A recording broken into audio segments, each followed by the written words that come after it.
7 deadly economic since, 7 മാരക സാമ്പത്തിക പാപങ്ങൾ എന്നാണ് ആ ഗ്രന്ഥത്തിന്റെ പേര്. ഏതാണ് ഈ കവി ജെയിംസ് ഓട്ടിസൺ എന്ന് പറയുന്ന കേംബ്രിഡ്ജ് യൂണിവേഴ്സിറ്റി പ്രൊഫസറിന്റെയാണ് ആ ഗ്രന്ഥം. 2021 പുറത്തു വന്ന ഗ്രന്ഥമാണത്. അപ്പൊ ഈ ഗ്രന്ഥത്തിലെ 7 ഡെഡ്ലി എക്കണോമിക് സിൻസ് ഏതൊക്കെയാണ്?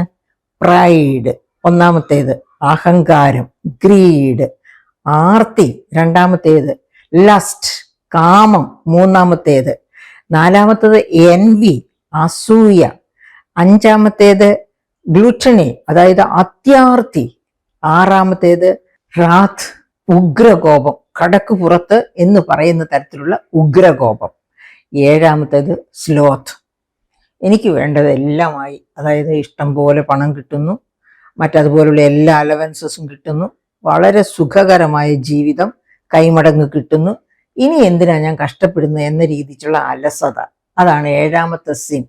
ഈ 7 തരം സിൻസും സാധാരണ രാഷ്ട്രീയ നേതൃത്വത്തിലേക്ക് നടന്നെടുക്കുന്നവരെ ബാധിക്കുന്ന രോഗങ്ങളാണ്.